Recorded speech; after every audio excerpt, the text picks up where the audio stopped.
Jesus said, I came not to change and alter the law. Whose law?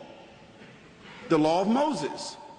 Not one jot, nor one tittle, till heaven and earth shall pass away. No one must change or alter the law.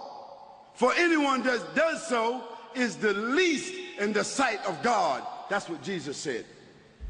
Now, Paul said he came with a new covenant. Paul said he came with a New Testament. Paul said he came to the Gentiles, and that they no longer had to, those that followed Paul, they no longer had to observe the law of Moses. What was the law of Moses? The 10 Commandments. They no longer had to. They could eat pig's meat. The Jewish people today, following the law of Moses, they can't eat pig's meat. So how could Paul change that law and tell them they could eat pig's meat? Paul said they didn't have to circumcise. All Muslims, all Jews, all of those that follow the prophets are circumcised. How is it that Paul said they don't have to be circumcised? Paul said they didn't have to observe the Sabbath. Now, the Sabbath is one of the commandments, one of the 10 commandments. And Jesus said, when they asked him about, Jesus said, do you know which is the greatest of all the commandments? What commandments was he talking about? He's talking about the commandments of Moses. He said, do you know which is the greatest commandment?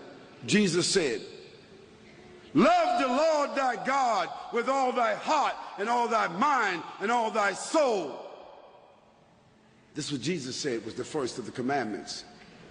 Because that commandment from Moses was, hear ye, O Israel, the Lord thy God is one, and thou shalt not worship anyone except the Lord thy God, and thou shalt not bow down to any graven images in the heavens or in the earth or in the sea below. For the Lord thy God is a jealous God, and thou shalt not worship any gods along with him. That was the first of the commandments. But Paul said we didn't have to observe that commandment. And it was through the epistles of Paul that Constantine later on, 300 years later, he decided to reconcile this new Jesus at the Council of Nicaea. To be specific, in the year 354, it was Constantine that reconciled Paul's Jesus from the historical Jesus and decided that he would go with Paul's Jesus and kill everybody else. And that's where the Trinity was born. That's where the incarnate God was born. That's where the atonement was born. That's where the idea of Jesus Christ being crucified, dead and buried for 3 days and coming back was born. This is where the idea of Jesus being God was born, because Constantine accepted that idea. Because Constantine had already deified his father as Sol Invictus.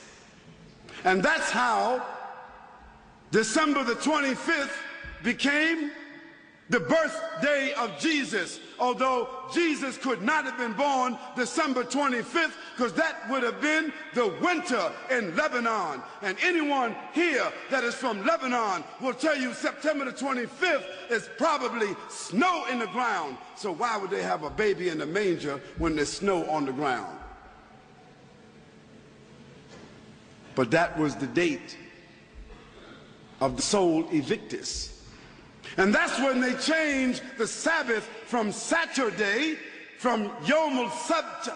Yom al-Sabt, all the Arabs in this room know Yom al-Sabt, the Sabbath is Saturday.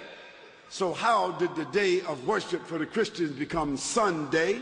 Because that was the day of the worshiping of the sun. And that's the day that Constantine worshiped. And that's where they took the name of Jesus and changed the Sabbath and made it into Sunday.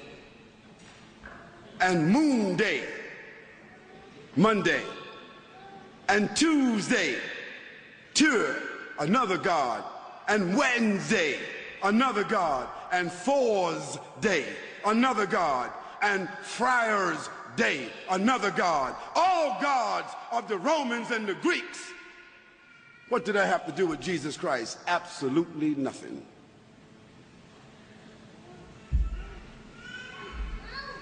So a new covenant was born.